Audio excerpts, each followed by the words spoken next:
Welcome to The Explainer.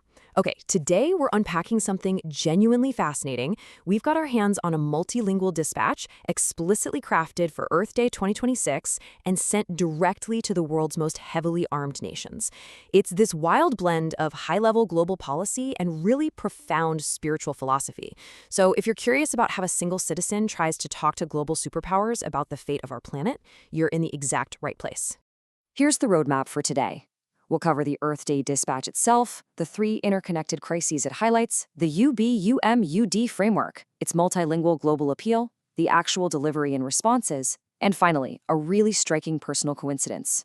We're going straight from macro geopolitics down to a deeply personal human story. Section 1. The Earth Day Dispatch, a message to the global powers. Let's jump right into the sheer scale and ambition of this initiative. So, the source reveals that an independent entity going by the name the Divine Force 123 specifically targeted the UN missions of what we can call the Nuclear Nine, plus Iran. We're talking the heavy hitters, the United States, Russia, China, France, the UK, India, Pakistan, Israel, North Korea, and Iran. This Earth Day 2026 message was designed as a collective call for global stability.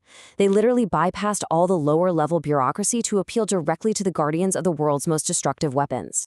Moving to Section 2. 3 interconnected global crises. Existential threats. Why target these specific powers?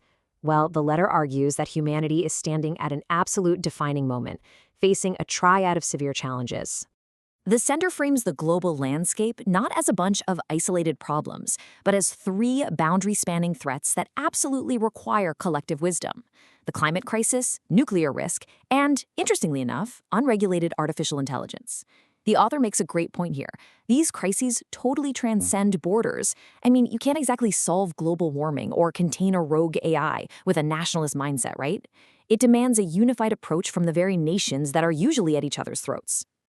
Section 3, the UBUMUD framework, a pathway toward balance. Now, the author doesn't just list a bunch of complaints. They actually propose a structured 3-part framework called UBUMUD. First up is UB, standing for Universal Brotherhood. This is essentially a foundational call for global leaders to see past their political and ideological divides and recognize our shared human family. Without this very first step, without acknowledging that we're all stuck on this same rock together, the rest of the plan kind of falls apart. And that mindset builds right into the second pillar, UM, or United Masters.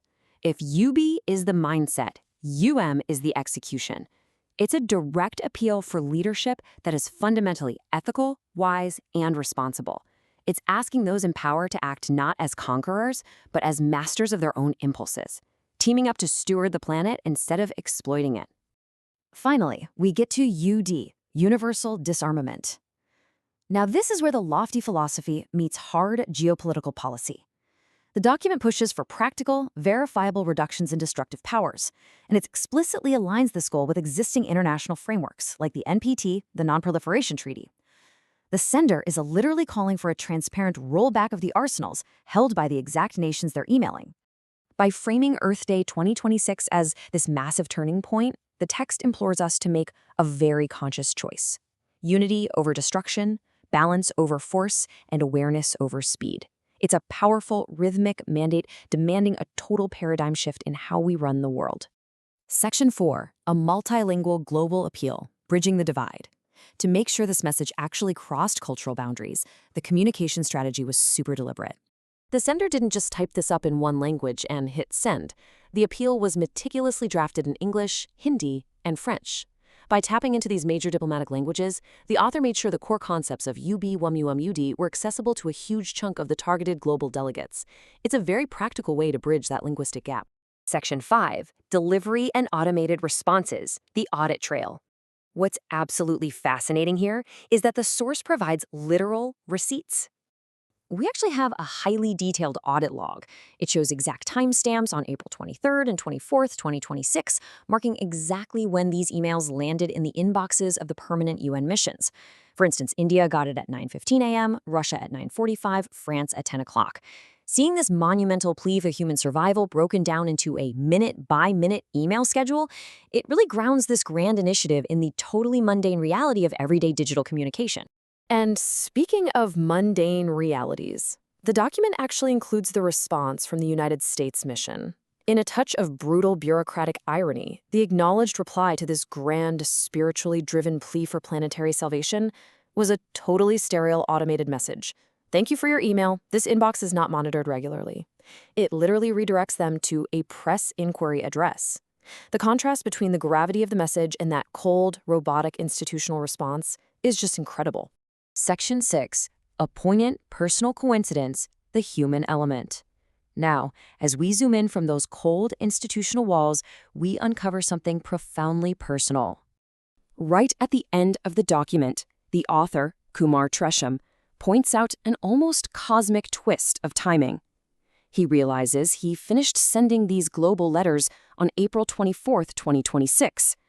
This happened to be the exact anniversary of the day, 17 years prior, when he was discharged from a hospital after a 12-day stay, only to be given the devastating news that his wife had passed away while he was admitted. The timeline here is just incredibly moving. His wife passed away on April 12, 2009, but he didn't find out until he was finally discharged on April 24th. So exactly 17 years to the day after receiving the absolute worst personal news imaginable, he completed the delivery of this global plea for humanity. He calls it a great coincidence of nature. This final revelation completely shifts how we experience this document. It transforms it from this high-level, almost abstract philosophical dispatch into an astounding act of human resilience. It's a massive channeling of deep personal grief into global purpose. The author basically took the darkest day of his entire life and used its anniversary to advocate for the survival of the whole world. Which leaves us with a really compelling thought to chew on today. When you look at the UB-UM-UD framework and the heartbreaking story behind it, is it often our deepest, most painful personal losses that finally awaken us and drive us to fight for the survival of everyone else? It's a remarkable document and a truly incredible story. I hope this explainer gave you a solid grasp of what the Earth Day 2026 dispatch is all about. Thanks so much for learning with me today.